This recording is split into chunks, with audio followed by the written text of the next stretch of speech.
Bab 2. Keperluan orang berdosa. Pada mulanya manusia dikaruniai kuasa berpikir yang mulia dan seimbang. Manusia itu sempurna tubuhnya, selaras dengan kehendak Allah. Pikiran-pikirannya bersih, maksud-maksudnya pun suci. Tetapi karena durhaka, kuasanya berubah, lalu rasa mementingkan diri mengambil alih tempat kasih itu.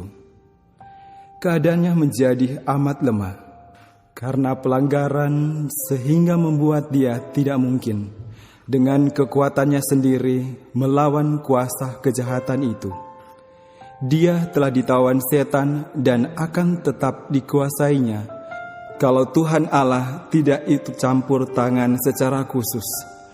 Maksud penggoda ialah menghalang-halangi rencana ilahi dalam penciptaan manusia itu, lalu memenuhi bumi ini dengan bencana yang memilukan.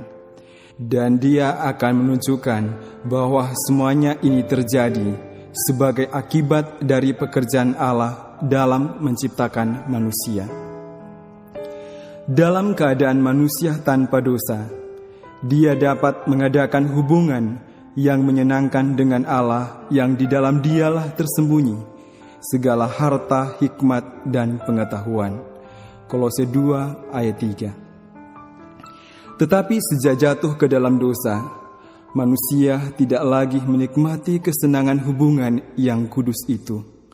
Bahkan dia mencoba menyembunyikan dirinya dari hadapan hadirat Allah. Begitulah selalu keadaan hati yang masih belum dibarui. Ia tidak sesuai dengan Allah dan tidak akan mendapat kesenangan dalam hubungan dengan Dia. Orang yang berdosa tidak senang di hadapan Allah. Dia akan takut dan menarik diri dari pergaulan dengan makhluk-makhluk yang suci. Sekiranya dia diperkenankan memasuki surga, hal itu tidak akan menggembirakannya. Kasih yang tidak mementingkan diri, yang bertakhta di surga setiap hari, menyambut hati kasih Allah yang tiada batasnya, tidak akan mendapat sambutan di dalam jiwanya. Pikiran-pikirannya yang memikat hatinya, motif-motif yang terdapat padanya, berlawanan dengan orang-orang tanpa dosa yang tinggal di sana. Dia akan menjadi satu bunyi sumbang dalam irama surga. Baginya surga adalah tempat penuh siksa. Dia lebih suka lenyap dari Tuhan yang menjadi terang dan pusat dari segala kegembiraan. Bukan Tuhan yang sewenang-wenang memerintahkan supaya orang jahat itu enyah dari surga, tapi mereka sendirilah yang telah menutupnya dengan ketidaklayakan menghadapi pergaulan yang ada di sana. Bagi mereka kemuliaan Allah akan menjadi bara api yang menyala-nyala. Mereka menyambut kebinasaan supaya mereka dapat terlindung dari wajah Kristus yang telah mati untuk menebus mereka. Mustahil dengan kekuatan sendiri melarikan diri dari lubang dosa yang di dalamnya kita tenggelam. Hati kita jahat, kita tidak dapat mengubahnya. Siapa dapat mendatangkan yang tahir dari yang najis? Seorang pun tidak, karena keinginan daging adalah maut, tetapi keinginan roh adalah hidup dan damai sejahtera. Ayub 14 ayat 4, Roma 8 ayat 6. Pendidikan, kebudayaan, penguasaan kehendak, usaha manusia, semuanya mempunyai kegunaannya masing-masing. Tetapi di sini semua itu tidak berdaya sama sekali. Semua yang disebutkan di atas mungkin saja menghasilkan tabiat yang amat baik secara lahiriah, namun tidak dapat mengubah hati, tidak dapat membersihkan sumber kehidupan batin itu. Harus ada satu kuasa yang bekerja dari dalam, suatu kehidupan baru dari atas, sebelum manusia dapat diubahkan dari dosa kepada kekudusan. Kuasa itu ialah kuasa Kristus. Hanya anugerahnya saja yang dapat menghidupkan segala kuasa jiwa yang tiada berdaya itu, menariknya kepada Allah, kepada kekudusan. Juru Selamat berkata, jika seorang tidak dilahirkan kembali, kalau dia tidak menerima satu hati yang baru, kerinduan-kerinduan yang baru, maksud-maksud dan motif yang baru, yang menuntun menuju kepada satu kehidupan baru, ia tidak dapat melihat kerajaan Allah. Yohanes 3 ayat 3. Pikiran yang mengatakan bahwa satu-satunya yang perlu dipertumbuhkan ialah yang baik, yang memang sudah ada di dalam diri manusia secara alamiah, adalah merupakan satu pikiran yang sesat dan amat berbahaya. Tetapi manusia duniawi tidak menerima apa yang berasal dari Roh Allah, karena hal itu baginya adalah satu kebodohan, dan ia tidak dapat memahaminya, sebab hal itu hanya dapat dinilai secara rohani. 1 Korintus 2 ayat 14. Janganlah engkau heran, karena aku berkata kepadamu, kamu harus dilahirkan kembali. Yohanes 3 ayat 7. Tentang Kristus tertulis sebagai berikut. Dalam Dia ada hidup, dan hidup itu adalah terang manusia. Satu-satunya nama yang dikaruniakan kepada manusia, yang olehnya kita dapat diselamatkan. Yohanes 1 ayat 4, Kisah 4 ayat 12. Tidak cukup hanya sekedar mengerti kelembutan kasih Allah, melihat sifat kemurahannya dan kelembutan seorang bapa. Tidak cukup hanya dengan mengenal hikmat dan keadilan hukumnya, melihat bahwa hukum itu didasarkan atas prinsip kasih yang abadi. Rasul Paulus melihat semuanya ini ketika dia berseru, "Aku menyetujui bahwa hukuman itu baik. Jadi hukum Taurat adalah kudus, dan perintah itu juga kudus, benar, dan baik." Bahkan ditambahkannya di dalam jeritan jiwa yang pedih dengan rasa putus asa. Aku bersifat daging, terjual di bawah kuasa dosa.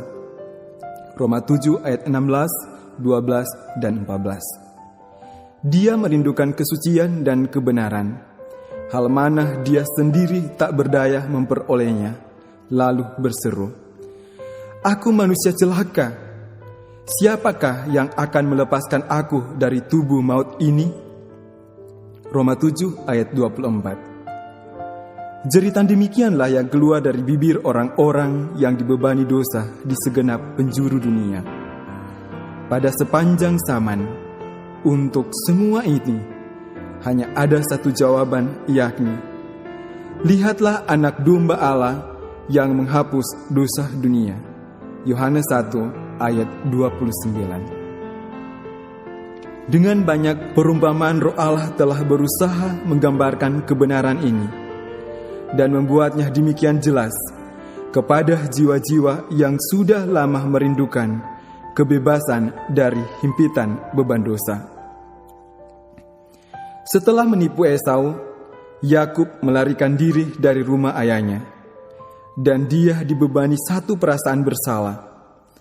Dalam keadaan sorang diri dan terbuang, terpisah dari segala sesuatu yang membuat hidupnya berharga, pikiran yang paling merisaukan jiwanya ialah rasa takut bahwa dosanya telah memisahkan dia dari Allah, bahwa surga telah meninggalkan dia. Dalam keadaan duka cita yang dalam, dia membaringkan tubuhnya beristirahat sebentar di atas tanah. Di sekitarnya hanyalah terdapat bukit-bukit sepi, dan di atasnya bintang-bintang menyinari langit. Ketika dia tertidur lelap, seberkas cahaya mengambang dalam kayalnya. Dan lihatlah, dari lembah tempat dia berbaring, ada anak tangga yang menuju ke langit sampai ke pintu gerbang surga. Dan di atasnya para malaikat Allah turun naik, Sementara dari kemuliaan yang dari atas, suara Allah kedengaran di dalam satu pesan penghiburan dan pengharapan. Demikianlah dinyatakan kepada Yakub pemenuhan kebutuhan dan kerinduan jiwanya, kerinduan akan seorang juru selamat. Dengan perasaan gembira dan syukur, dia telah memandang satu jalan di mana sebagai seorang berdosa, dia dapat dipulihkan hubungannya dengan Allah. Anak tangga ajaib yang dilihat dalam mimpinya menggambarkan Yesus, satu-satunya penghubung antara Allah dan manusia. Gambaran ini jugalah yang ditujukan Yesus dalam percakapannya dengan Natanael. Ketika dia berkata, "Engkau akan melihat langit terbuka dan segala malaikat Allah turun naik kepada anak manusia." Yohanes 1 ayat 51. Di dalam kemurtadannya, manusia memang menjauhkan dirinya dari Tuhan. Dunia tercerai dari surga. Antara jurang yang memisahkan itu tidak ada hubungan. Tetapi melalui Kristus, dunia kembali dijembatani dengan surga. Dengan jasanya sendiri, Kristus telah menjembatani jurang yang dibuat oleh dosa, sehingga malaikat-malaikat yang melayani dapat berhubungan dengan manusia.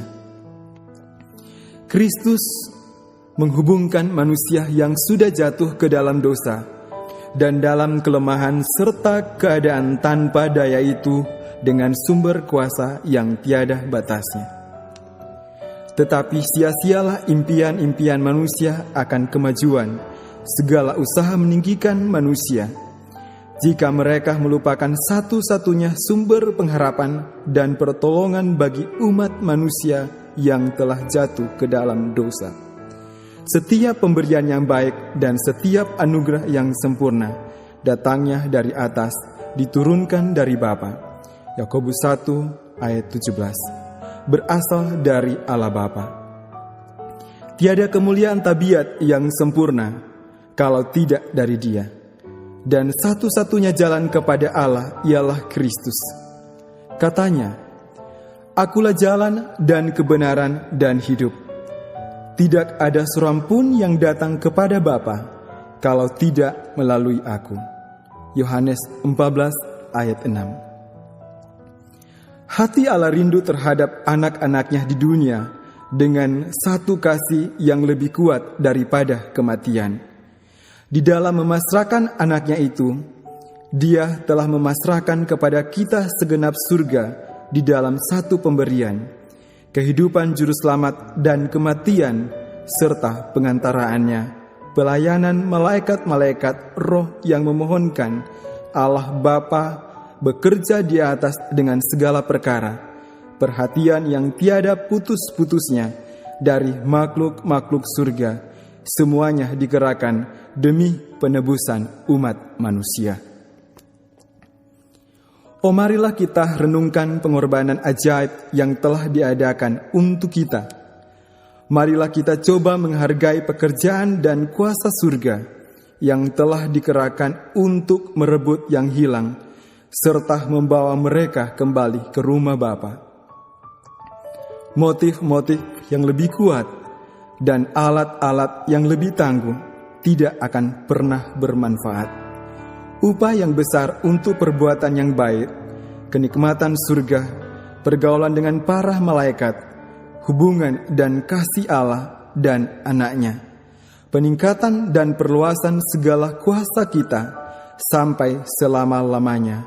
Bukankah ini pendorong yang maha kuat dan pemberi keberanian untuk kita menyerahkan pelayanan kasih kepada Khalik dan penebus kita? Dan sebaliknya, hukuman yang dinyatakan Allah atas dosa, pembalasan yang tidak terelakkan, kemerosatan tabiat kita, dan kebinasaan yang terakhir, sudah ditegaskan dalam firman Tuhan untuk mengamarkan kita terhadap pekerjaan setan. Tidakkah kita menghargai anugerah Allah itu? apalagi yang dapat dilakukannya? Marilah kita menempatkan diri kita di dalam hubungan yang baik dengan Dia yang telah mengasihi kita dengan kasih yang ajaib. Marilah kita menggunakan kesempatan yang telah diberikannya kepada kita, supaya kita dapat diubahkan menjadi serupa dengan Dia, dan dipulihkan kembali ke dalam persahabatan dengan malaikat-malaikat yang melayani, ke dalam hubungan yang harmonis dengan Allah Bapa dan Anak itu.